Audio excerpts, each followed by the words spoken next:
দর্শক স্বাগত জানাচ্ছি যমুনা টেলিভিশনের নিয়মিত আয়োজন ফেসবুক লাইভে এবং সাথে আছি আমি বরাবরের মতোই আহমেদ রেজা। আপনারা জানেন সামাজিক যোগাযোগ মাধ্যমের নানা আলোচিত বিষয়গুলো নিয়ে আমরা কথা বলে থাকি আমাদের এই আয়োজনে।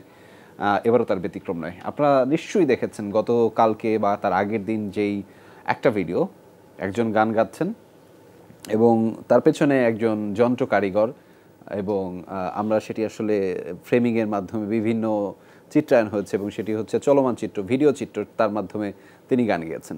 আমরা সেই যে সামাজিক যোগাযোগ মাধ্যমে যেই পরিচয়টি তার জেনেছি সেটি হচ্ছে তিনি একজন পেশায় রিক্সা চালক, কিন্তু তার অসাধারণ একেবারে যে সুরে গান গাওয়া সেটি আমাদেরকে সবাইকে মোহিত করেছে। দর্শক, আমি আসলে আর কালক্ষেপণ না করে আমি সরাসরি আমাদের সেই অতিথির কাছে যাচ্ছি যাকে আপনারা 2 দিন যাবৎ সামাজিক যোগাযোগ মাধ্যমের বিভিন্ন পেজে দেখেছেন। সেই মানুষটি আমাদের সাথে আছে, জহিরুল ইসলাম। কেমন আছেন জহির ভাই? জি আলহামদুলিল্লাহ ভালো আছি। আপনি ভালো আছেন? আমি ভালো আছি, আপনাকে পেয়ে আরো বেশি ভালো আছি। দর্শক, আমি আরো একজনের সাথে পরিচয় করে দিতে চাই, যে মানুষটি আসলে পর্দার অন্তরালে ছিল।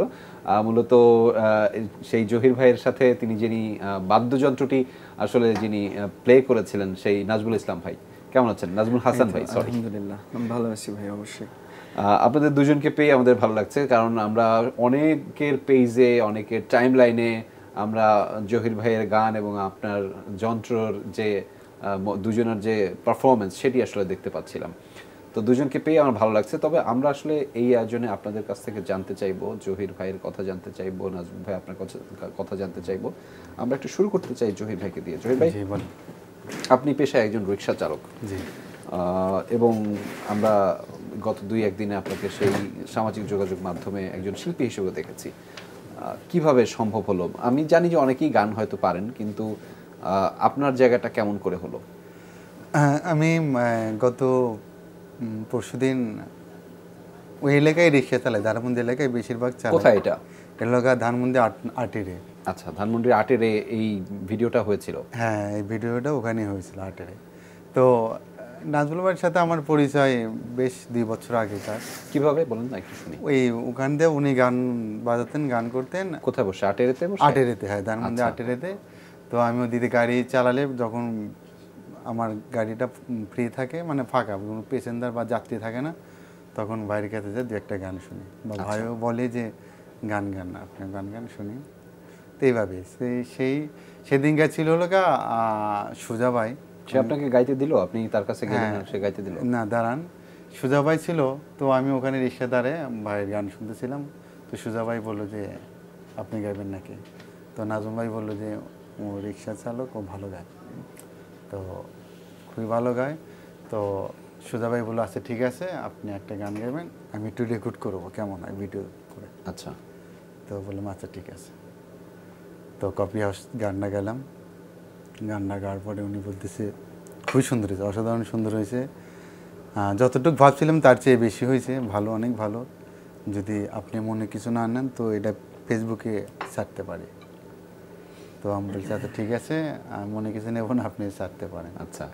পরে ছাড়া পরে এখন আজকে সকালে ফোন দিয়ে বলতেছে যে আপনার এটা তো ভাইরাল হয়ে গেছে। তো অনেক মানুষ এরকম করছে, কমেন্ট দিছে। তো আমি শুনে ভালো লাগলো আমাকে, যে আমার গান সবাই শুনে এবং সবাই কমেন্টস করছে, খুবই ভালো। আপনার কি ফেসবুক অ্যাকাউন্ট আছে নাকি, বা আপনি দেখেছেন? না, আমি দেখিনি। তো ওই যে সাব্বির ভাই আসার সময় গাড়িতে অল্প একটু দেখালো একটু। আচ্ছা, আমরা একটু হাসান ভাইয়ের কাছে ফিরতে চাই। তার সাথে পরিচয়টা কিভাবে হলো? সে বলছে 2 বছর আগে আপনার সাথে পরিচয় হলো, আপনি কোনো একটা জায়গায় বসে গান গাচ্ছিলেন, সেখানে সে আসলো। সেই গল্পটা একটু শুনতে চাই নাজমুল ভাই। আমি তো ওই যে ভাই যেটা বললো যে আলমেসের গলি, ধানমন্ডি আটেরে, আচ্ছা, ওখানে আমার ক্যাম্পাস, তো ওখানে আমি প্রায় 3 বছর ধরে বসি। তো আমি রাস্তার পাশে বসে গিটার বাজাই, যেমন পারি গান গাওয়ার চেষ্টা করি। তো যাদের ভালো লাগে তারা থাকে, আবার বেশিরভাগ মানুষ কিন্তু চলে যায়, গান শুনতে চায় না। আচ্ছা। তো ভাই হচ্ছে মেন কথা বলতে, মানে জহুরুল ভাই হচ্ছে উনি একটা আসলে একদম সত্যিকারের শিল্পী সত্তা আমার কাছে যেটা মনে হয়েছে। কারণ একদিন রাতে উনি হঠাৎ এসে দেখলাম যে রিক্সা নিয়ে দাঁড়ায় আছে, মানে এখন উনি যে আমার পাশে বসবে সেই সাহস শুনে পাচ্ছে না। তারপর আমি বললাম যে ভাই বসেন আমার পাশে। তো এরকমই হয়েছিল। তারপরে উনি গান পছন্দ করে, উনি আব্দুল হাদি, মান্না দে, শুভেন্দু তিনাদের গান খুব পছন্দ করে, তো আমি গান শুনতাম, তারপর ওনার গান শোনা হলো, এভাবেই ওই পরিচয়টা হলো। আর তারপরে তো উনি তো ওই রাস্তায় যেহেতু সবসময় রিক্সা চালাতেন, তো মাঝে মাঝে আসতো, বসতো। আর গত পরশু দিনের ঘটনা যেটা হচ্ছে, আমাদের ক্যাম্পাসের একটা বড় ভাই, ওনার সাথে কথা বলতেছিলাম, তো ওই মুহূর্তে জহুরুল ভাই আসলেন। আসার পরে উনি বসলো, বসার পরে আমি জহুরুল ভাইরে বললাম, সুজা ভাইকে বললাম যে ভাই জহুরুল ভাই কিন্তু ভালো গান করে। তারপরে সুজা ভাই বললো আচ্ছা ঠিক আছে, তোমরা একটা গান করো, আমি এটা ভিডিও করব। তারপরে গানটা গেল, আর সবাই এত ভালোভাবে তাকে নেবে, আসলে জহুরুল ভাই ভাবতে পারেনি, আমিও ভাবতে পারিনি। ঠিক আছে, সে এখন মানে ভাইরাল সামাজিক যোগাযোগ মাধ্যমে। আমরা আসলে কালকে না করে যে গানটি ভাইরাল হয়েছে আমরা একটু শুনতে চাই আপনার কাছে, ঠিক আছে? আমাদের কি শোনাবেন না আপনি? অবশ্যই শোনাবো, চেষ্টা করতে পারি। আমার তো গানটা ঠিকভাবে তোলা নেই।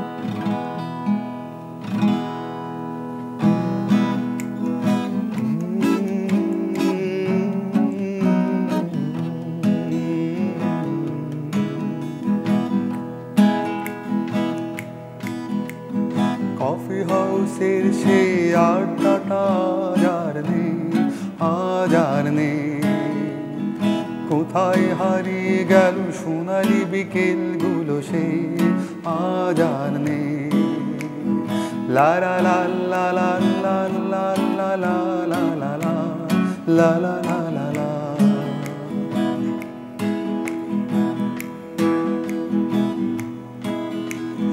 নিখিলেশ প্যারিছে মইদুল ঢাকাতে, নেই তারা আজ কোনো খবরে।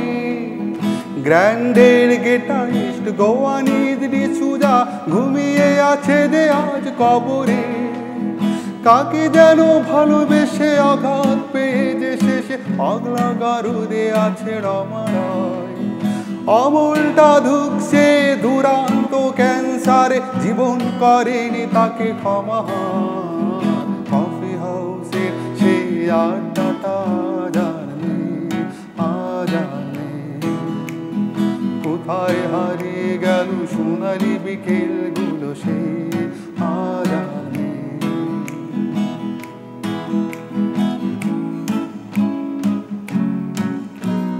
সুদা তাই আর শুধু সবচেয়ে সুখে আছে, শুনেছি তো লাভবতী স্বামী তার। হিরে আর জহরাতে আগা গোড়া মোড়া, সে গাড়ি বাড়ি সব কিছু দামি তার। আর টলিদের ছেলে দেখিলে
কবি কবি চেহারা, কাঁধেতে ঝুলানো ব্যাগ, মুছে যাবে আমলের নামটা।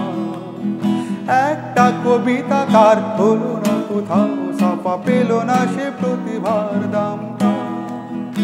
অফিসের চুষারি ম্যানেজার নাটকে রামারায় অভিনয় করত। কাগজের রিপোর্টার মইদুল এসে রোজ কি লিখেছে তাই শুধু পড়তো। কফি হাউসের সেই আড্ডাটা আর নেই, আজ আর নেই। কোথায় হারিয়ে গেল সোনালি বিকেলগুলো, সে আজ আর নেই।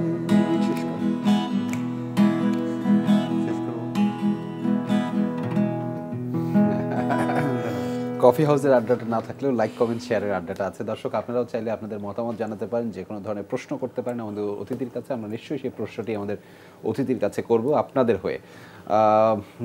আমি একটু আপনার সংগ্রামী জীবনের গল্প শুনতে চাই। আপনি আসলে কতদূর পর্যন্ত পড়াশোনা করেছেন বা আদৌ করেছেন কিনা, বা এই রিক্সা চালনা যে পেশাটাতে সেটা কিভাবে আসলেন, সেটা যদি একটু বলতেন। আমি ছোটতে বাবাকে হারাই। আমার লেখাপড়া ক্লাস 9 পর্যন্ত। তো আমরা দরিদ্র করেই ছেলে। আমার বাবা ছিলেন কৃষিকাজ করতেন। আপনার দেশের বাড়িটা কোথায় একটু? দেশের বাড়ি সিরাজগঞ্জ। সিরাজগঞ্জে, আচ্ছা। জি। তো অভাবটা আরও বেশি পড়লো বাবাকে হারানোর পরে। তো তখন থেকে আমি কাজ করি, রাজমিস্ত্রি, কখনো ভ্যান চালক, কখনো রিক্সা চালক, বা তাঁত কাজ করি। তাঁতে যে লুঙ্গি যে তৈরি করা হয় ওটা করে সংসার চালায়। তো গান ছোটো থেকে খুবই ভালোবাসতাম, খুবই ভালো। মানে যেখানে গান হতো বা যেখানে শিল্পীরা আসতো সেখানে যেতাম, যেখানে গান হতো সেখানে দাঁড়ায় শুনতাম। আমার কাছে খুবই ভালো লাগতো গান। তারপর সেরকম সুযোগ হয়নি শেখার। শিখলে হয়তো আরও ভালো করতে পারতাম, বা এখনও যদি সুযোগ পাই গান করার বা শেখার। আপনি তাহলে নিয়মিত গান শোনেন? হ্যাঁ, আমি এভরিডে গান শুনি। কার গান পছন্দ আপনার? আমি লতা মঙ্গেশকর, মান্না দে, কিশোর কুমার, শ্রীকান্ত রায়, আর বাংলাদেশের শুভিন নন্দী স্যার আর সৈয়দ আবদুল্লাহ স্যার। আচ্ছা, এদের গান শোনেন? হ্যাঁ, খুব ভালো লাগে। আচ্ছা, আপনার বাসায় কে কে আছেন এখন?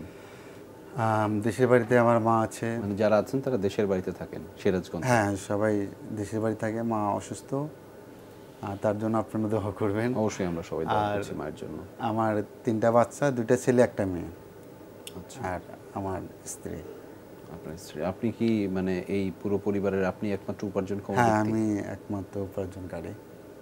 আচ্ছা। সারাদিন পরিশ্রম করে যে অতটা কামাই সেটা বাড়িতে দিই, ওটা সংসার চালানোর জন্য। আর আমার মেয়ে প্রতিবন্ধী। আচ্ছা। আমার মেয়ের চিকিৎসার জন্য, আমার মায়ের চিকিৎসার জন্য পাঠাই। আচ্ছা, আপনার মেয়ের মানে সে জন্ম থেকেই ওরকমই জন্ম থেকে না, মানে কি হয়েছে আসলে? ওর ব্রেনে কাজ করে না। ব্রেনে যে কোনো কথা বললে পারে ওর মনে থাকে না। পরবর্তী যে বলবে এটা ওর মনে থাকে না। আচ্ছা। আপনি ঢাকায় আসছেন কতদিন হলো? 4.5 বছর। 4.5 বছর। ঠিক আছে, আমরা আরো গান শুনবো আপনার কাছ থেকে। আমরা একটু নাজমুল ভাইয়ের কাছে জানতে চাই। নাজমুল ভাই, আপনি আসলে কি করেন বা কি করছেন এখন, সেটা যদি একটু বলতেন। আমি স্ট্যামফোর্ড ইউনিভার্সিটি থেকে জার্নালিজম শেষ করলাম। আচ্ছা। গ্রাজুয়েশন কমপ্লিট করেছি। আর এখন একটা তানভীর ভাইয়া আমাদের দৈনিক ইত্তেফাক চ্যানেলের, ইত্তেফাক পত্রিকা ইনচার্জ, ওনার যে ইউটিউব চ্যানেলটা, ওই ইউটিউব চ্যানেলে আমি শেষ কিছুদিন কাজ করেছি। আপাতত ওখানে আমি এখন নেই। তো কন্টেন্ট ক্রিয়েটর হিসেবে? হ্যাঁ, কন্টেন্ট ক্রিয়েটর। ইউটিউব চ্যানেলে কাজ করতাম। মানে বিভিন্ন শোবিজে যারা আছেন তাদের ইন্টারভিউ নিতাম। আচ্ছা, এগুলো নিয়ে কাজবাজ করতাম। আজকে নিজেই কিন্তু ইন্টারভিউ দিচ্ছেন। হ্যাঁ, না, আমি এইসব বিষয়ে একটু বেশ ফ্রেন্ডলি এখন, অনেক অনেক মানে পরিচিত হয়েছি এর আগে। আচ্ছা, এইটাই। আর ট্রাই করতেছি ভালো কিছু করার। এটা মিউজিকটা হচ্ছে আমার মেইন ফোকাস, পাশাপাশি ভালো কিছু করার ট্রাই করতেছি। বাকিটা আল্লাহর ইচ্ছা, দেখি কি হয়, দেখা যাক। আমরা জরুরি আপনার কাছ থেকে একটা গান শুনবো যদি আপনি অনুমতি দেন। অবশ্যই শুনতে। কোনটা গাইবেন? শ্রদ্ধেয় হাদি স্যারের এই পৃথিবীর প্রান্তশালে। আচ্ছা, ঠিক আছে।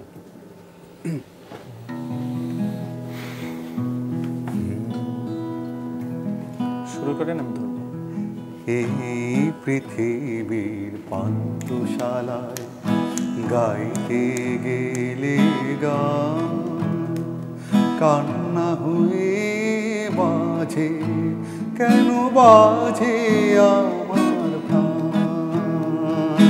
এই পৃথিবীর পান্থশালায় গাইতে গেলে গান, কান্না হয়ে বাজে কেন বাজে আমার প্রাণ।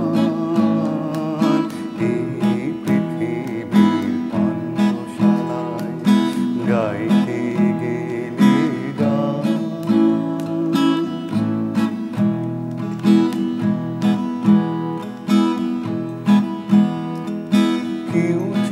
যায় কেউ বা আসে দুদিনের পরবাসে, কেউ চলে যায় কেউ বা আসে দুদিনের পরবাসে, কেউ বোঝে না কারো হাসি অভিমান।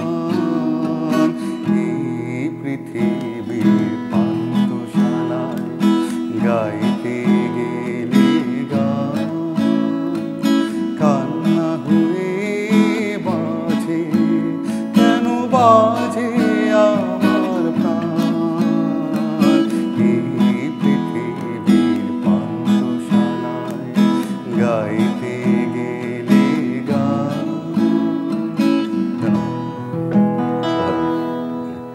আপনি আসলে কিন্তু ভালো গান, মানে আমার খুব ভালো লাগছে। আমি জানি না দর্শকরা কিভাবে কে কিভাবে নিবে, নিশ্চয়ই তারা তাদের মতামত জানাচ্ছে, কিন্তু আমার কাছে কিন্তু খুব পছন্দ লাগছে। আপনি আরেকটু যদি বলতেন যে কখনো কি গান শিখেছেন আপনি কোথাও, না বা সে সেরকম সুযোগ হয়েছে? সবসময় শুনতেন আপনি? হ্যাঁ, আমি সবসময় শুনতাম গান। আচ্ছা, সবসময় শুনতাম, শেখার মতো সুযোগ হয়নি। শেখার খুব ইচ্ছে ছিল ছোটতেই, আচ্ছা, খুবই ইচ্ছে ছিল, সেরকম সুযোগটা হয়নি। মানে সারাদিন কর্ম করেই আমার বেলা গেছে এরকম। আচ্ছা। আপনি আপনি এই কাজ শুরু করেন কখন, মানে দিনে প্রতিদিন? সকাল 8টা থেকে রাত 11টা 11:30 পর্যন্ত। সকাল 8টা থেকে রাত 11:30 পর্যন্ত। আচ্ছা, এর মধ্যে সারাদিন আপনি রিক্সা চালান? হ্যাঁ, ওই যে দুপুরে আমি তো রাস্তায় খাই, তো রাস্তায় বা ফুটপাতে ওখানে খেয়ে ওখানে আধা ঘন্টা রেস্টের মাধ্যমে গান শুনি মোবাইলে। গান শুনে আধা ঘন্টা রেস্ট না হলে আবার কাজে বের হয়, কাজ করে। আচ্ছা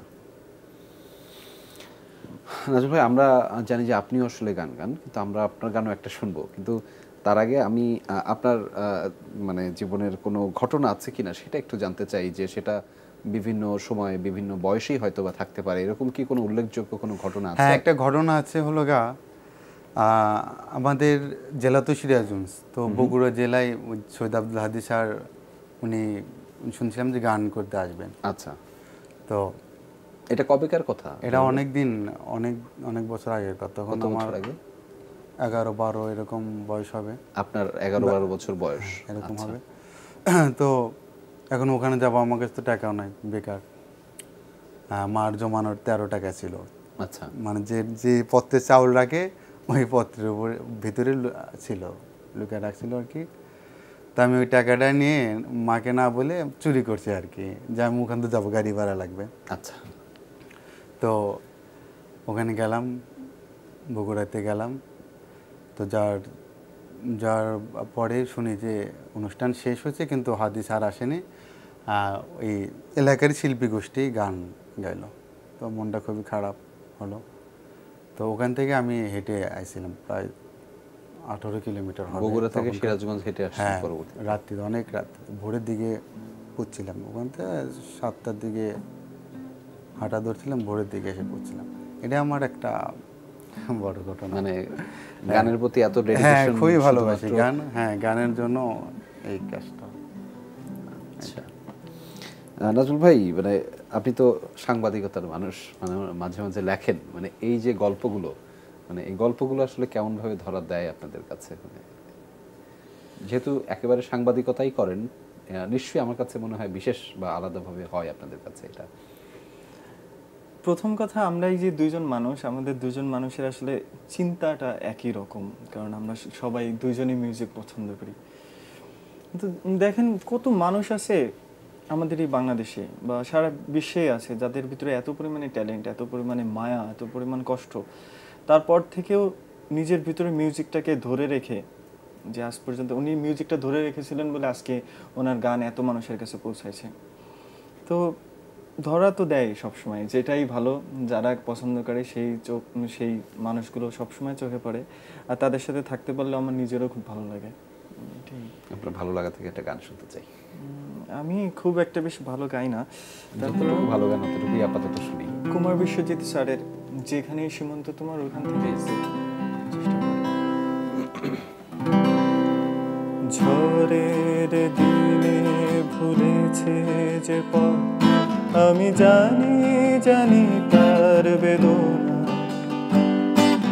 তোমার মনে নীরব ভাষা সেও তো আমার আছে জানা ঝড়ের দিনে ভুলেছে যে পথ আমি জানি জানি তার বেদনা তোমার মনে নীরব ভাষা সেও তো আমার আছে জানা আমি তো চাই না তোমারে দ্বিধা ভেঙে দাও কাছেরই বাধা সীমার বাঁধন ছিঁড়ে তুমি ধরা দাও আমারই কাছে যেখানেই সীমান্ত তোমার সেখানে বসন্ত আমার ভালোবাসার হৃদয়ে নিয়ে আমি বারে বার আসি ফিরে ডাকি তোমায় কাছে বাহ, অসাধারণ। আমাদের দোয়া এবং প্রত্যাশা থাকলো যে আপনার সীমান্তটা অনেক প্রসারিত হোক আপনাদের দুজনেরই। জহিরুল ভাই, জি, গান গাইলেন, ভাইরাল হইলেন, একেবারে সবার কাছে কাছে আপনার গান এখন পৌঁছাচ্ছে, কি করবেন এর পরবর্তীতে? আরো কি এরকম গান গাওয়ার ইচ্ছা আছে কিনা আপনাদের দুজনের, কোনো পরিকল্পনা আছে কিনা? জি, আমি একটু যদি শুনতে চাই। আমি সেরকম সুযোগ পাই গান গাওয়ার, আচ্ছা, আমি গাইবো। তাকে নিয়ে কি আপনাদের কোনো পরিকল্পনা আছে? আপনি কিংবা আরেকজন সুজা ভাইয়ের কথা বললেন, এরকম যেহেতু একটা ভাইরাল হয়ে গেল এবং সেটা আনএক্সপেক্টেড ছিল আপনাদের দুজনের জন্যই, ইনফ্যাক্ট তার জন্যও সম্ভবত। তো এখন কি কোনো ধরনের পরিকল্পনা করছেন যে একটা কিছু করার সামাজিক যোগাযোগ মাধ্যমে, সেরকম কি কোনো ধরনের? এখন আমার কাছে মনে হচ্ছে জরুরি বার যে জিনিসটা দরকার সেটা হচ্ছে একটা প্ল্যাটফর্ম। প্ল্যাটফর্ম এখানে যদি উনি এত ভালো গান করেন, উনি বেশ কিছু মিউজিশিয়ান নিয়ে কাজ করে, উনি যদি পারফর্ম করে এটা ওনার জন্য অনেক ভালো হবে। আর আমি তো ওনার সাথেই 2 বছর ধরে আছি, যদি আমাদের আসলে মানে বন্ধনটা যদি ওরকমই থাকে, এখনো থাকবে ইনশাল্লাহ, চেষ্টা করবো একসাথে কাজ করার। আচ্ছা, আমি একটা জিনিস জানতে চাই। আমি ভিডিওটা দেখার পরে আপনি গান শেষে বলছিলেন স্কেলটা সি শার্প, আমি যদিও এত ভালো জানি না এখানে স্কেল, এগুলো কিভাবে শিখেছেন বা এগুলো কিভাবে আপনি জানেন? এগুলো যে কয়দিন তালিম নিয়েছিলাম ডক্টর মিন্টুর কাছে। কোথায় তালিম নিয়েছিলেন? লেক সার্কাস, এটা ধানমন্ডি লেক সার্কাস, কলাবাগান লেক সার্কাস। তো উনি ওখানে থাকতেন, উনি বলতো যে আমার এখানে মাঝে মধ্যে আসবে, প্রতি সপ্তাহে একদিন। তো এভাবে প্রায় 4-5 সপ্তাহ গেলাম। তারপরে উনি বললো যে এভাবে ছাড়তে হয়, এভাবে ধরতে হয়, স্কেলে গাইতে হয়, এভাবে আচ্ছা গাইলাম। পরে উনি বললো যে আমি তো আর থাকছি না, তুমি ভালো এক জায়গায় ভর্তি হয়ে যাও, তুমি ভালো করতে পারবা। এটা কতদিন আগের কথা? এটা 3 বছর। আচ্ছা, 3 বছর আগের কথা। পরে উনি তো রাজশাহী চলে গেলেন। পরে আমার ওরকম আর গুরুত্ব হলো না যে কার কাছে শিখবো, কার কাছে যাবো। হ্যাঁ, এরকম। উনি আমার গাড়িতে উঠছিল একদিন, আমার রিক্সা গাড়িতে উঠছিল, ওটা পরে আমি গুনগুন করছিলাম, তো বললো জোরে গেলাম। পরে বললো যে তুমি অমুক দিন আসো, শুক্রবারে আমার বাসায় আসো, বাসাটা চিনে যাও, আসো। তারপরে এভাবে একটু গেছিলাম কয়েকদিন। আচ্ছা, নাজমুল ভাই, যে ভাইরাল হওয়ার পরের এই কার আইডি থেকে এটা ভাইরাল হয়েছিল? এটা আমাদের ক্যাম্পাসেরই, আমাদের জার্নালিজমের সুজা ভাই গত পরশুদিন আমি আর সুজা ভাই মূলত গল্প করতেছিলাম। আচ্ছা, তারপরে উনি আসলেন, তো যখন আমরা গান করতেছিলাম এটা সুজা ভাই ভিডিও করে তারপরে সুজা, এইখানে পুরো ক্রেডিটটা আসলে আমার কাছে মনে হয় যে সুজা ভাই ছাড়া এখানে কেউ না। ঠিক আছে, এটা তার টাইমলাইন থেকে গিয়েছিল প্রথম? হ্যাঁ, এটা সর্বপ্রথম সুজা ভাই টাইমলাইন থেকে। আচ্ছা, সে থাকলে ভালো হতো, আমরা আসলে জানতে ভাই পারতাম এখন কক্সবাজারে আছে, উনি তো জব করে। কমেন্টস পাওয়া যাচ্ছে, সেটা নিশ্চয়ই আমরা জানতে পারতাম। আপনি কি কিছু দেখেছেন যে আপনাদের পরিচিত জনরা নিশ্চয়ই কথা বলেছেন এটা নিয়ে? হ্যাঁ, পরিচিত জনের কথা হচ্ছে এমনি তো উনি খুব নীরব টাইপের একটা মানুষ। ওনার ভিতরে সব থেকে আমি বেশি অবাক হলাম যে ওনার সাথে যে রিক্সা চালকরা তারা এখন ওনারে দেখে আরো বেশি অবাক হয়ে গেছি, ঠিক আছে, এত ভালো গান গায় এটা তো আমি জানতাম না, ঠিক আছে। আর সবার তো আমি কমেন্টসগুলো পড়তেছিলাম আজকে সকালে যখন আমি ঘুম থেকে উঠলাম তখন থেকে, মানে সবাই অনেকগুলো মিডিয়া, আজকে আমি অনেকগুলো ফোন রিসিভ করছি, এমনকি তার ফোন নাম্বারটা আমি প্রায় 10 থেকে 15টা মিডিয়ার কাছে আমি দিয়েছি। এবং আমি যখন দেখলাম যে 161K ভিউয়ার্স, আমি তো মনে মনে ভাবতেছি আল্লাহ এটা কি হয়ে গেল। তখন আমি জরুরি বারে ফোন দিচ্ছি, এখন দেখতেছি তার ফোন ওয়েটিং, প্রায় অনেকক্ষণ ধরে তারা ফোন দিচ্ছে ওয়েটিং, তারা এখন সবাই ট্রাই করতেছে। তো তারপর আমি ভাবলাম যে 3 বছর ধরে আমি যেহেতু রাস্তায় বসে, আজকে আমার কাছে মনে হলো যে যাক এই মানুষটার জন্য হয়তো আল্লাহ আমার 3 বছর ধরে রাস্তায় রাখছিলেন, যে আমার কারণে একটা মানুষ বা আমার সাথে গিটার বাজিয়ে গান করে একটা মানুষ এই পর্যন্ত আসছে। এটাই আমার সবথেকে বড়। তুই একটা ইন্টারেস্টিং কমেন্টস যদি বলতেন একেবারে, সেটা দেখেই ভালো লাগা। আমার সবথেকে অবাক লাগছে, যেমন আপনি জানেন কি না জানেন না, ইন্ডিয়ান একটা চ্যানেল জি নিউজ মেবি, আচ্ছা, এই ওনারা কিন্তু তাকে নিয়ে একটা প্যাকেজ করছে এবং তাদের বলছে যে মান্না দে 2, ঠিক আছে। তো আমার কাছে মনে হয়েছে যে জহুরুল ভাই মান্না দে 2 যে ইন্ডিয়ার মানুষের কাছে যে এই পর্যন্ত যায়, মান্না দে কত শ্রদ্ধাভাজন একজন শিল্পী ছিলেন, তো তার জায়গায় যেহেতু তাকে নিছে, তো সুতরাং তাকে নিয়ে আর কমেন্ট করার কিছু নাই, মানুষই জানি সে কেমন আসলে। জহুরুল ভাই এই কথাগুলো কি বলেছে নাজমুল ভাই আপনাকে? হ্যাঁ, উনি বলছে। কি বলেছে, আপনি কি কি শুনেছেন বলেন তো? হ্যাঁ, সুধা ভাই বললো যে তোমাকে তো অনেক চ্যানেল খুঁজতেছে, আচ্ছা, তোমার নাম্বার দিয়ে দিই, বলে আচ্ছা ঠিক আছে দেন। তো আরেকজন ফোন দিয়ে বলতেছে যে আপনি তো এতে ফেসবুকে দেখলাম, আর ফেসবুকে অনেক কিছু লিখছে যে আপনারা কি মান্নাতুর মতোই কপি টু কপি গান, এরকম বলা হয়েছে। তো আপনি কি ভাইরাল মানে বোঝেন? আমি বলছি যে না, আমি তো ফেসবুক চালাই না।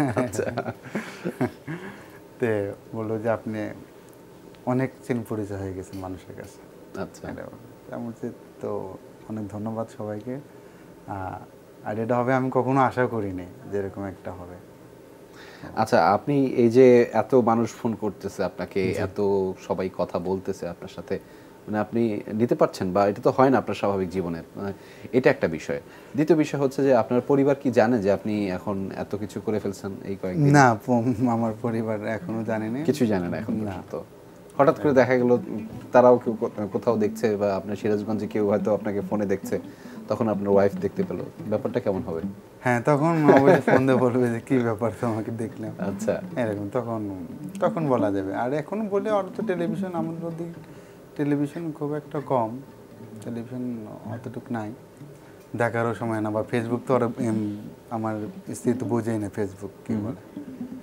তো কেউ যদি এসে বলে যে তোমার হাজবেন্ডকে দেখলাম এই যে ফেসবুকে এরকম গান গেতেছে, তখন হয়তো দেখতে পারবে। আচ্ছা, এরকম এই জন্য আমি বলিনি, যেহেতু ওরা ফেসবুক চালায় না কেউ। যদি চালাইতো তাহলে বলতাম যে ফেসবুকে আমার নাকি গান ছাড়ছে, দেখো, এরকম বলতাম। আচ্ছা, ঠিক আছে, আমরা আরেকটা গানে যাই নাকি? আচ্ছা, ঠিক আছে। আমরা যেহেতু একটু আগে শ্রদ্ধেয় মান্নাদের কথাই বলা হচ্ছিল, আমরা একটু তার গানেই যাই একটা, যদি আপনি পারেন। হ্যাঁ, খালি গলায় একটা গান। আচ্ছা, আপনি একটা খালি গলায় গান, হ্যাঁ, কোনটা গাইবেন? চেষ্টা করি, খুব জানতে ইচ্ছে করে। প্লিজ, আমাদেরও জানতে ইচ্ছা করে আপনার মধ্যে কি রহস্য। চেষ্টা করি, এটা অনেকদিন ধরে গাই না। তুমি কি সে আগের মতোই আছো, তুমি কি সে আগের মতোই আছো, নাকি অনেকখানি বদলে গেছো, খুব জানতে ইচ্ছে করে, খুব জানতে ইচ্ছে করে। এখনো কি প্রথম সকাল হলে স্নানটি সেরে পূজার ফুল তুলে, পূজার ছলে আমারই কথা ভাবো বসে ঠাকুর ঘরে, জানতে ইচ্ছে করে, খুব জানতে ইচ্ছে করে। তুমি কি সে আগের মতোই আছো, তুমি কি সে আগের মতোই আছো, নাকি অনেকখানি বদলে গেছো, খুব জানতে ইচ্ছে করে, খুব জানতে ইচ্ছে করে। ধন্যবাদ। আমার একটা জানার বিষয় আছে, সেটা হচ্ছে যে যখন ভিডিওটা করলো তখন আমি ওনাকে দেখলাম খুব স্বতঃস্ফূর্তভাবে মানে ছিল। উনি যে ভিডিও হচ্ছে, হয় না যে উনি যেহেতু ক্যামেরা বা ভিডিওর সাথে অভ্যস্ত না, কিন্তু ওনার মধ্যে কিন্তু এই ব্যাপারটা ছিল না। আমি যখন দেখলাম বারবার যে গানটি গাওয়ার পরে খুব স্বাভাবিকভাবে সে ছিল।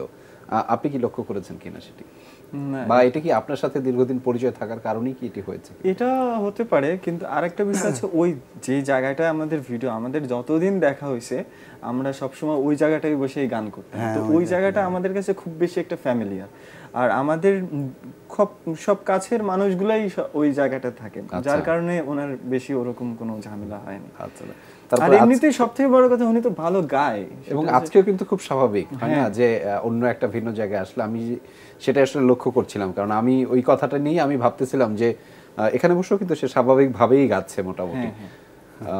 কোনো সমস্যা নাই, আমরা আসলে একেবারে শেষ পর্যায়ে আছি আমাদের এই আয়োজনের, আমরা শেষ করতে চাই। আপনার আমি শুনেছি যে আপনি নিজেও গান লেখেন। জি। কয়টা গান লিখেছেন? লিখছিলাম অনেকগুলা, এখন অতটুকু মনে নাই। একটা মনে আছে। হ্যাঁ, একটা একটু শোনাই। আচ্ছা, আমরা তাহলে আপনি একটা কাজ করি, আমরা যেহেতু অনুষ্ঠানটা শেষ করব তার আগে আমি একটু বিদায় নিয়ে নিই, আপনার গানটার মাধ্যমে আমরা শেষ করে ফেলি। তবে তার আগে আমি আসলে দুইজনের কথাটা একটু শোনাতে চাই দর্শকদের। আপনার কথাটা শুনবো, তার আগে নাজমুল ভাই আপনার কথা দর্শকদের কাছে যদি কোনো ধরনের আপনার কথা থাকে সেটি আপনি ব্যক্ত করতে পারেন। কিন্তু দর্শকদের উদ্দেশ্যে একটাই বলবো যে আমরা আসলে কোন জিনিসটাকে ভাইরাল করতেছি, এটা হচ্ছে বিষয়। শিল্পী সত্তা আমাদের সমাজে খুব বেশি একটা কষ্টেই আছে আমার যতটুকু মনে হয়। বেশিরভাগই সবাই না, জহুরুল ভাইয়ের কথা দিয়ে বলা যায় যে এত একটা মানুষ যিনি রিক্সা চালায় তারপরে গান করে, আর আমি চাইবো যে সবাই তাকে যেহেতু পজিটিভভাবে নিয়েছে, এবং আমাদের ইন্ডাস্ট্রির যত মানুষগুলো আছে তাদের সবাই যদি এখন জহুরুল ভাইয়ের মতো মানুষ আরও অনেক আছেন, আমাদের উচিত তাদেরকে খুঁজে বের করা, তাদেরকে সুযোগ দেওয়ার, কাজ করার একটা প্ল্যাটফর্ম দেওয়া। আমি চাই তাহলে আমাদের বাংলাদেশের মানে কালচারটা আরো ডেভেলপ হোক, সবাই মিলে আমরা ডেভেলপ করতে চাই। শুধু ধরাবান্ধা গণ্ডির ভিতরে আমরা থাকতে চাই না, সুযোগটা যেন সবার কাছে পৌঁছায়, সাধারণ মানুষ থেকে শুরু করে সবার কাছে যেন সুযোগটা পৌঁছায়, এইটাই চাইবো। আর সবার কাছে বলবো যে ভালো গান শুনুন আর ভালো জিনিসকে সাপোর্ট করুন, বেশি বেশি বাংলা গান শুনুন। ধন্যবাদ। আমরা আসলে আপনার কথাটাও একটু শুনতে চাই। আপনার কি কোনো ধরনের কথা আছে দর্শকদের জন্য? আমি আমার গান অদ্যুদের অবধি পৌঁছবে কিনা জানি না, আমি শিল্পী হই কি না হই সেটাও আমি বড় আশাবাদী না। আমি গান ভালোবাসি, আর দর্শক আপনারা দোয়া করবেন। আমি যেভাবে চলতেছি, উপর আল্লাহ যদি এইভাবে চালে এতে আমি খুশি। গানকে আমি ভালোবেসে যাব, আর যদি সেরকম সুযোগ দেওয়া হয় আমি গান গাবো। আর একটা কথা মূলত সেটা হলো সরকারি বিষয়ে বলতে চাই। আমার যেখানে একটা ঘর আছে, সেই ঘরের সামনে পিছে ডানে বামে মানে যাওয়ার রাস্তা নেই, ডানে বামে সবার অন্যের রাস্তা, ওরা মাঝে মধ্যেই বেড়া দেয়, খুব কষ্ট লাগে। যদি সরকার থেকে বা যদি সেরকম সিরাজগঞ্জে, হ্যাঁ আমার যেখানে বাড়ি, কেউ যদি একটু সহযোগিতা করতো যে পথ বের করে দেওয়ার, তাদের কাছে আমি কৃতজ্ঞ হতাম। এটাই আমার বলার ছিল। সবাই ভালো থাকবেন, সবাই সুস্থ থাকবেন। ধন্যবাদ। ধন্যবাদ জহুরুল ভাই, আপনিও সুস্থ থাকবেন এবং বেশি বেশি গান শোনাবেন আমাদের, আমরা সেই প্রত্যাশা করবো আপনার কাছে। আমরা আসলে বিদায় নিতে চাই, তবে শেষ করবো আপনার গান দিয়ে। আমি একটু দর্শকদের কাছ থেকে আমি একটু বিদায় নিই। দর্শক, একটা জীবন সংগ্রামের, এবং এই জীবন আমরা বলি যে এই জীবন হচ্ছে পাঠশালা। এই পাঠশালায় আমরা অনেক কিছু শিখি প্রতিনিয়ত। সেই শেখারই একটি মানুষ হচ্ছে জহুরুল ভাই, যিনি অনেক প্রতিবন্ধকতা, অনেক প্রতিকূলতা সত্ত্বেও শিখে যাচ্ছেন নিজের মতো করে, এবং চেষ্টা করছেন সেটি সবার মধ্যে ছড়িয়ে দিতে। এই যে চেষ্টা এবং এই প্রত্যয়টুকু আসলে সবার মধ্যে ছড়িয়ে যাক, সেই প্রত্যাশা শেষ করছি আজকের আয়োজন। নিশ্চয়ই দেখা হবে অন্য কোনো আয়োজনে, সেই পর্যন্ত ভালো থাকবেন। আচ্ছা, আমার সেই গান হলো একটি অন্ধলোকে নিয়ে লিখছিলাম, শুরু করছি আমি, গাওয়ার চেষ্টা করি। পৃথিবী কেন এমন হলো, পৃথিবী কেন এমন হলো, আলো থাকা চাঁদে দুললো কালো, দিনের আলো হারিয়ে গেল, চোখে নেই আলো। চোখে নেই আলো। পৃথিবী কেন এমন হলো, আলো থাকা চাঁদে দুলো কালো, দিনের আলো হারিয়ে গেল, চোখে নেই আলো, চোখে নেই আলো।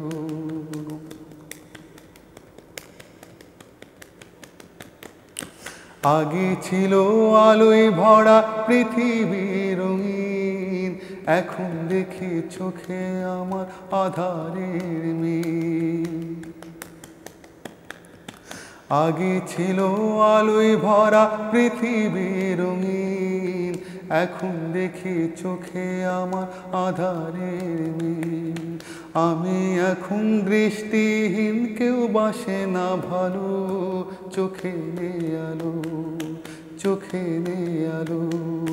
পৃথিবী কেন এমন হলো, আলো থাকা চাঁদে দুলো কালো, দিনের আলো হারিয়ে গেল, চোখে নেই আলো, চোখে নেই আলো, চোখে নেই আলো। ধন্যবাদ সবাইকে।